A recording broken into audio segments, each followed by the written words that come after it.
My hypothesis for the play No Exit would be, of the three main characters in the play, not all of them are in hell. The locations I've chosen for each character is Estelle is in heaven, Garson would be in purgatory, and Inez is in hell.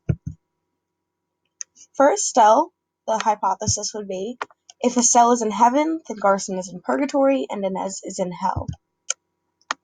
The first quote that supports that Estelle is in heaven would be, that claret-colored one, you mean? It's very sweet of you, but really, no. I don't think it'd be so much better. What's the good of worrying anyhow? We've got to take what comes to us, and I'll stick to the green one. The only one which might do at a pinch is that gentleman's. The explanation that accompanies this quote would be, Estelle learns very early on in her arrival that she can get what she wants quite simply. Not only does she get the sofa that she wants, but also, later, she gains the attention of Garson. The second quote that would support that Estelle would be in heaven is, somehow I feel we've never been so much alive as now. If we've absolutely got to mention this state of things, I suggest we call ourselves, absentees. Have you been absent for long? The explanation that would accompany this quote would be, Estelle mentions how she's never felt as alive as she does in that moment. She tries to maintain positivity throughout the play. Finally, the third quote that would help support that Estelle could be possibly in heaven would be, surely I'm better to look at than a lot of stupid furniture. Listen, I've dropped out of their heart like a little sparrow fallen from its nest. So gather me up, dear, fold me to your heart, and you'll see how nice I can be. The explanation behind this quote would be, Estelle talks about giving herself to Garson. She could be considered in heaven because she has two people fawning over her, Garson and Inez. She knows at this point that she can get whatever she wants. So Garson would be in purgatory, and the hypothesis to support this would be, if Garson is in purgatory, then Estelle is in heaven, and Inez is in hell. The quote that would support Garson being in purgatory is, listen, each man has an aim in life, a leading motive. That's so, isn't it? Well, I didn't give a damn for wealth or for love. I aimed at being a real man, a tough, as they say. I staked everything on the same horse. Can one possibly be a coward when one's deliberately courted danger at every turn, and can judge a life by a single action? The explanation behind this one would be, based on the definition of purgatory, Garson could be considered to be in it. Purgatory is when a soul is explaining their sins before going to heaven. At the end, Garson starts figuring out ways to gain forgiveness.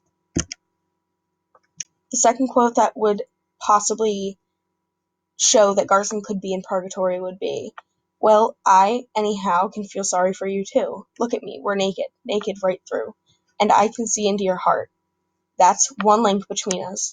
Do you think I'd want to hurt you? I don't regret anything, I'm dried up too, but for you I can still feel pity.